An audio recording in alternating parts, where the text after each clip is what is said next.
বন্ধুরা, আমি আবার চলে এসেছি নতুন একটা প্র্যাকটিক্যাল ল্যাবের ভিডিও নিয়ে। হ্যাঁ, আমি বাড়ি থেকে প্রায় ১ সপ্তাহ হলো চলে এসেছি। কারণ ক্লাস তো জয়েন করতেই হবে। আর প্র্যাকটিক্যাল ল্যাবের ভিডিওগুলো তোমাদের কন্টিনিউয়াসলি পোস্ট করতে পারছি না, কারণ প্র্যাকটিক্যাল ডেইলি হয় না আর মাঝে অনেক ছুটি পড়েছে। আর এখানে দেখতেই পাচ্ছ আমরা প্র্যাকটিক্যাল ল্যাবে চলেও এসেছি, আর আমাদের সকলের সামনে ট্রেতে একটা করে মাছ দেওয়া আছে। দেখো, আমারও দেওয়া আছে। তোমরা কি চিনতে পেরেছো এটা কী মাছ? চিনতে পারলে কমেন্টে বলো। এখন দেখো, আমি চুল টুল বেঁধে রেডি হয়ে পড়েছি মাছের সাথে অপারেশন করার জন্য। তোমরা বোধহয় আমার মুখের এক্সপ্রেশন দেখেই বুঝতে পারছো আমার ঠিক কেমন লাগছে। অপারেশনের ফার্স্ট স্টেপ ছিল মাছের আঁশগুলো ভালো মতো ছাড়িয়ে নেওয়া। তো সেটা করে নিলাম। এরপর মাছটাকে এমনভাবে পেটের সাইডে কাটতে হবে যেন ওপরের মাসেল স্কিন কেটে যায়, কিন্তু ভেতরের কিচ্ছু না কাটে। সেই জন্য আমরাও কেটে নিচ্ছি আলতো হাতে। আর স্যার এসে মাঝে মাঝে দেখিয়ে দিচ্ছে যে কিভাবে কাটতে হবে, কতটা কাটতে হবে। একটু বেশি কম হয়ে গেলে আবার সব কিছুই নষ্ট হয়ে যাবে। সেই জন্য ফার্স্টে ব্লেড দিয়ে কেটে নিয়ে আলতো করে, তারপর কাঁচি আর ফরসেপের মাধ্যমে ওপরের মাসেলটা ভালো মতো সরিয়ে নিচ্ছি। আর ভালোভাবে পরিষ্কারও করে নিচ্ছি, নাহলে ভেতরের জিনিসগুলো ভালো মতো ক্লিয়ারভাবে দেখাই যাবে না। তোমাদের সাথে গল্প করতে করতে তো বলাই হলো না যে আমি আজ প্র্যাকটিক্যাল যে করছি এটার নাম কি। এটা হলো মাছের ইউরিনোজেনিটাল সিস্টেম দেখার প্র্যাকটিক্যাল। তো সেই জন্যই মাছটাকে এভাবে কাটা হচ্ছে। দেখো, তোমাদের সাথে গল্প করতে করতে আমার মাছটা মোটামুটি প্রায় কাটাই হয়ে গেছে। আর ওপরের মাসেলটাকে আমি একটা পিনের সাহায্যে আটকে নিয়েছি। তারপর ভালো মতো কেটে আবার জল দিয়ে ধুয়ে নিচ্ছি, কারণ জল ছাড়া সেটাকে খুব একটা ভালোভাবে দেখা যায় না। তারপর এই দেখো, আমি যে এত হেসে খেলে মাছ ধরছি, আগে কিন্তু ভালো লাগতো না মাছ ধরতে। কিন্তু এখন কিছুই মনে হয় না, বরং আরও এই প্র্যাকটিক্যালগুলো করতে যথেষ্ট মজা লাগে আর ভালোও লাগে।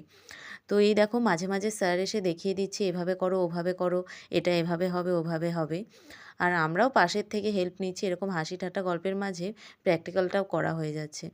তো অনেকক্ষণ করার পর আল্টিমেটলি মোটামুটিভাবে আমার করা হয়েছে। আর এই দেখো, পাশে এসে অল্প ও অল্প দেখেও যাচ্ছে। তারপর ভালো মতো জল দিয়ে দেখে নিচ্ছি যে ঠিকঠাক আছে কি না।